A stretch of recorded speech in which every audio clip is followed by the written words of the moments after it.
Governance का part बनना था सर। जानना था कि एक्चुअली में जो पॉलिसी इम्प्लीमेंटेशन है वो होता कैसे है। बहुत सारी गलतियां मैंने भी की, गलतियों से सीखने के बाद जो भी मेरा एक्सपीरियंस है वो बताना चाहूँगी। मेंस के लिए आप ज़्यादा से ज़्यादा क्वेश्चंस लगाएं, मतलब आंसर राइटिंग इज़ मस्ट।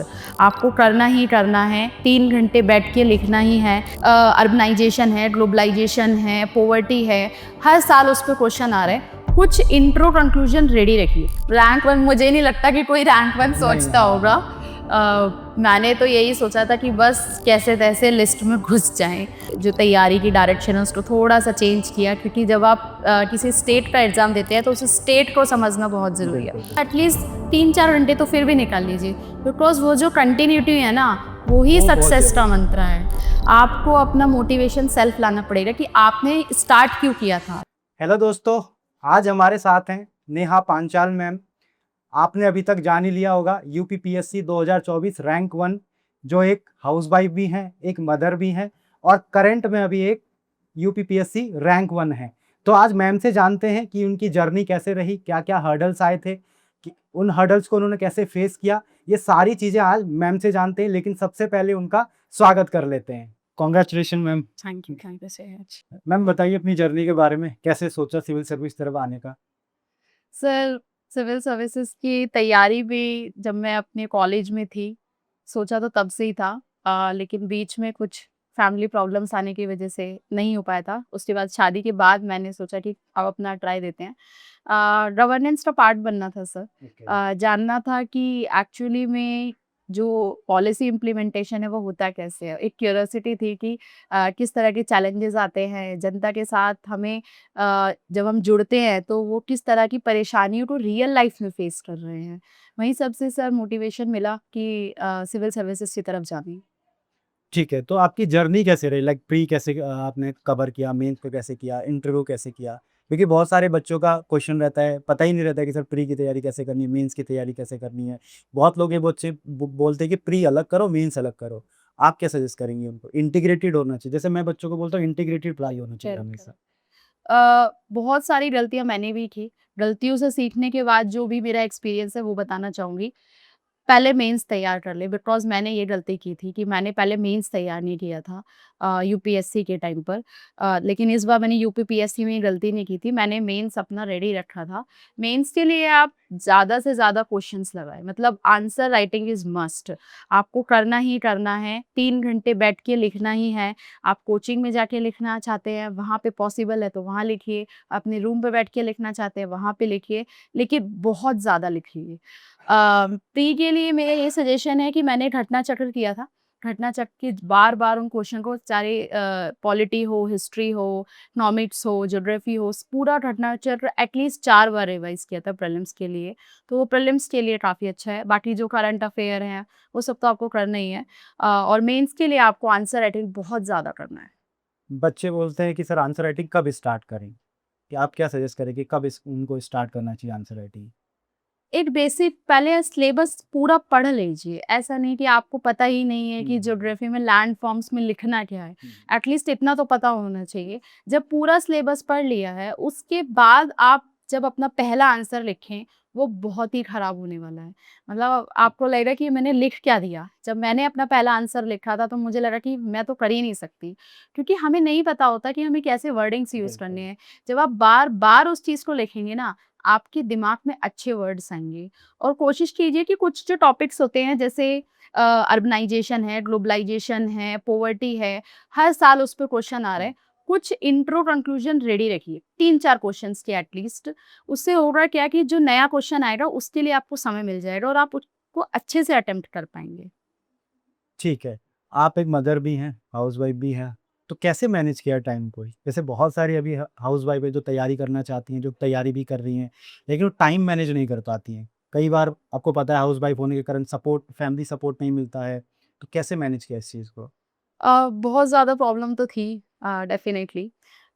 मैंने जैसे किया कि फैमिली का सपोर्ट था। मेरी जो बेटी थी, कुछ जो ज़रूरत की चीज़ें हैं वो तो होती हैं, स्कूल भेजना, उसके बाद मैं कोशिश करती थी कि सब छोड़ दूँ मम्मी पे और मैं अपना पढ़ाई करूँ। मुझे कैसे भी 8 घंटे तो निकालने ही होते थे, कि 7-8 घंटे एक अच्छी फ़ोकस वाले। ऐसा नहीं है कि कभी ऐसा होता था कि 12 भी हो गए, हुँ, कभी ऐसा होता था कि 4 ही घंटे पढ़ पाई। हुँ, लेकिन बैलेंस करने के लिए एक टाइम टेबल बना के रखती थी कि हाँ, इतनी देर मुझे ये वाला सेक्शन कंप्लीट करना है, पॉलिटी कंप्लीट करना है, इतनी देर मुझे हिस्ट्री कंप्लीट करना है।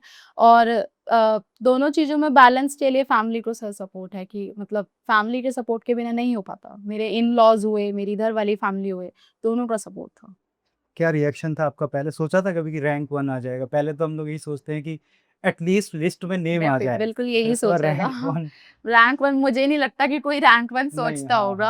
हाँ। मैंने तो यही सोचा था कि बस कैसे-तैसे लिस्ट में घुस जाएँ और मैं यहाँ थी भी नहीं जब रिज़ल्ट आया, मैं लखनऊ में थी। अपना नेक्स्ट मेंस दे रही थी। 2 पेपर दे चुकी थी फर्स्ट डे के और अगले मेंस के लिए मैं सो चुकी थी रात को। अचानक से जब मैं उठी और मैंने देखा कि कुछ ज़्यादा ही मिस्ड कॉल्स और मैसेजेस हुँ, आ चुके हैं, तो मुझे लगा कि कुछ तो हुआ है। लेट मी चेक, या तो रिजल्ट आ गया है या कुछ तो हुआ है। फिर जब देखा, मेरे हस्बैंड भी मेरे साथ थे और उन्होंने ही मुझे उठाया था एक्चुअली, और वो बहुत तेज़-तेज़ चिल्ला रहे थे और मुझे अचानक से लगा कि शायद उनकी तबीयत खराब हो गई है। और लेकिन क्योंकि मेरे दिमाग से सोते टाइम निकल गया कि रिजल्ट भी आने वाला था। हाँ।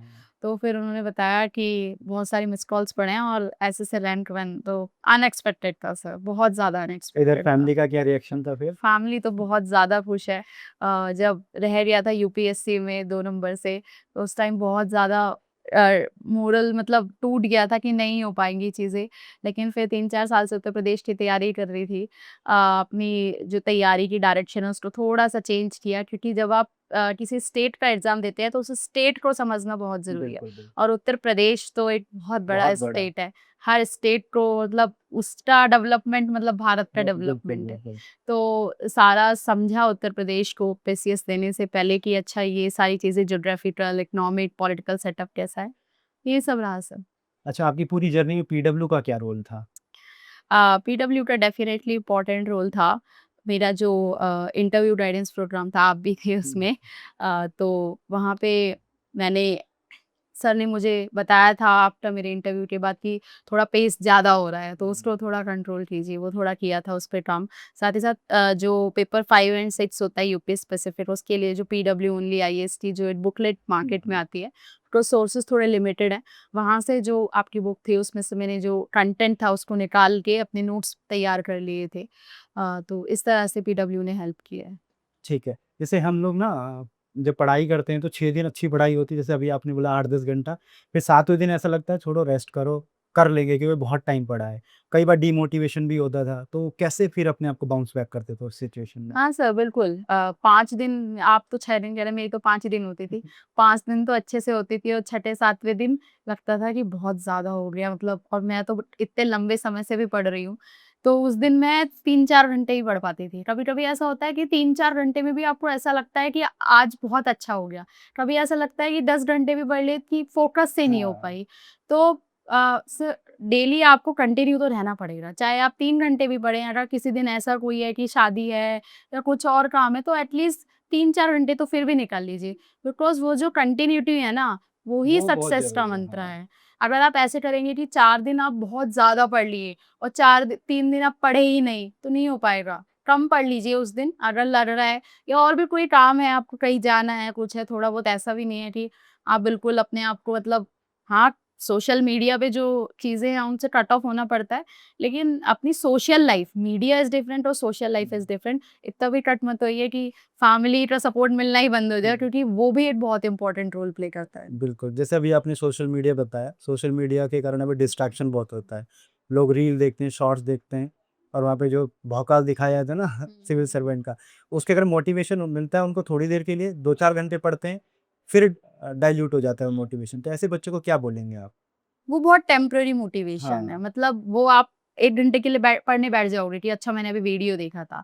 आपको अपना मोटिवेशन सेल्फ लाना पड़ेगा कि आपने स्टार्ट क्यों किया था? जभी भी लगे कि अब थकावट हो रही है, अब नहीं हो पा रहा, तो आपको बैक जाके सोचना पड़ेगा कि स्टार्ट क्यों क्यों किया किया था? था? क्यों इतने साल लगाए?